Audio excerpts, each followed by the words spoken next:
na'udzubillah, mereka tuduh Nabi Muhammad SAW menipu para sahabat. Di mana mereka dapat cerita tu Nabi yang menipu? Di mana mereka dapat kisah tu? Bila mereka baca kitab-kitab Islam, mereka dapati Nabi Muhammad SAW pernah satu masa dia mempunyai 9 isteri dalam satu masa. Okey, kemudian Allah turunkan wahyu, surah An-Nisa surah keempat ayat nombor 3.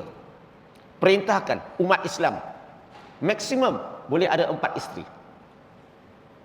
Okey? So bila ayat itu diturunkan, apa Nabi lakukan? Nabi perintahkan sahabat-sahabat semua, siapa-siapa yang ada lebih daripada 4 isteri, maka lepaskanlah mereka ataupun ceraikanlah mereka. Hanya boleh pilih 4 di kalangan isterinya. So bila ayat itu diturunkan, Nabi perintahkan para sahabat buat sedemikian. Persoalan saya, para sahabat ceraikan tak isteri mereka? Bagi mereka yang ada lebih daripada 4, mereka ceraikan.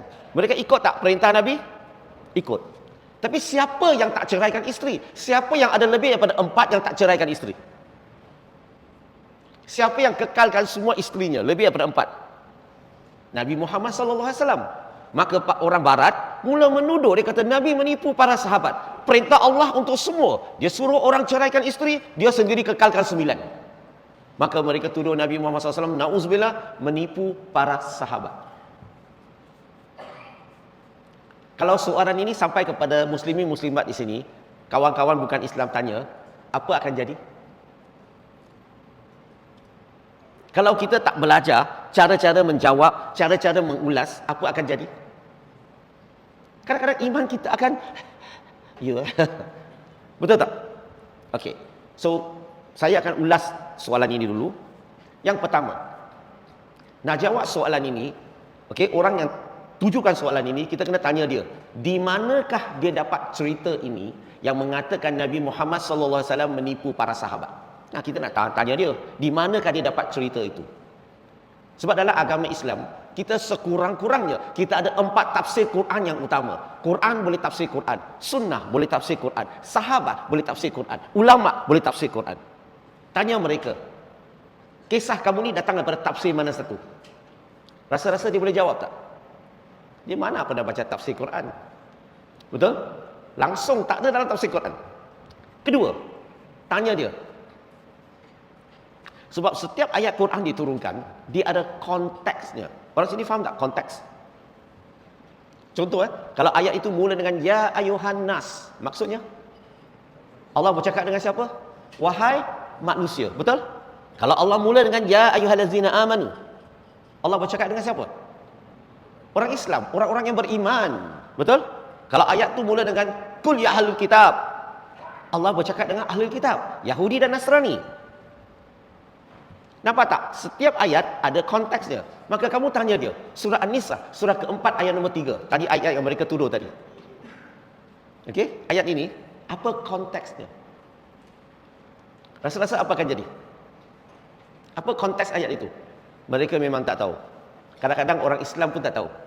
Surah An-Nisa, surah keempat ayat nombor 3 ni, ingat lagi tak? Allah perintahkan, kawinlah wanita yang kamu suka, 2, 3 ataupun 4. Sekiranya kamu khawatir kamu tidak dapat berlaku adil terhadap isteri-isteri kamu, maka kahwin hanya 1. Allah kata apa? 2, 3 ataupun 4 kan? Maksimum 4, betul? Okey, now, apa konteks ayat ini? Ayat ini bila diturunkan khas untuk umat Nabi Muhammad sallallahu alaihi wasallam. Untuk siapa? Umat Nabi. Bukan untuk Nabi Muhammad SAW, untuk umat Nabi.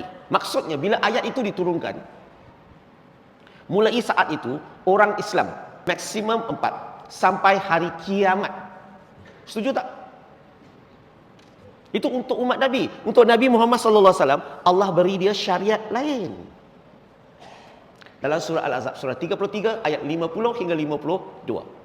Dalam ayat ini, ada 2 perkara yang penting Allah perintahkan kepada Nabi. Yang pertama, Nabi Muhammad SAW tidak dibenarkan menceraikan mana-mana satu isterinya. Kenapa Nabi tidak dibenarkan ceraikan mana-mana satu isterinya? Sebab semua isteri Nabi Muhammad SAW adalah ummul mukminin, ibu kepada semua orang mukmin. Okey? Kalau Nabi ceraikan isterinya, ada tak mana-mana mukmin boleh kahwin ibu kamu sendiri? Itu sebabnya dia tak boleh ceraikan isteri. Ayat seterusnya, Allah tak benarkan Nabi lagi kahwin lagi. Berarti ayat itu diturunkan, Nabi Muhammad SAW tidak dibenarkan kahwin lagi. Walaupun hati dia betapa suka, wanita tu betapa cantik, tak guna. Allah telah tutup kotanya. Nabi tidak dibenarkan kahwin lagi. Sama tak syariat umat Nabi Muhammad SAW dengan Nabi Muhammad SAW? Tak sama. Syariat umat Nabi maksimum 4. Kita boleh cerai, boleh kahwin lagi, boleh cerai, boleh kahwin lagi, betul? Nabi tak boleh ceraikan isteri dan tak boleh kahwin lagi. Nampak tak bezanya? Sebab itulah dalam agama Islam kita kena ingat. Jangan salah faham satu perkara. Kita kena ikut Nabi. Nanti dulu. Ikut Nabi maksudnya apa? Dalam agama Islam kita ikut perintah Nabi. Nabi perintahkan kita lakukan sesuatu, kita lakukan. Itu maksudnya. Tapi kita tak boleh ikut Nabi 100%. Ada perkara, ada setengah-setengah perkara khusus untuk dia sebagai Nabi, sebagai Rasul, kita manusia. Orang Islam tak boleh ikut. Macam contoh, Nabi boleh kekalkan isteri ni ke semuanya. Boleh tak kita buat? Kita tak boleh. Boleh faham? So, kalau kita bagi tahu kepada orang bukan Islam, kalau dia mula faham konteksnya, ayat ini untuk umat Nabi, ayat ini untuk Nabi Muhammad SAW, maka berlaku tak Nabi menipu sekarang? Nabi tak ceraikan disebabkan dia tak nak cerai ke, atau disebabkan perintah Allah kepadanya tak boleh cerai? Perintah Allah Subhanahu Wa Taala. Maka berlaku tak Nabi menipu?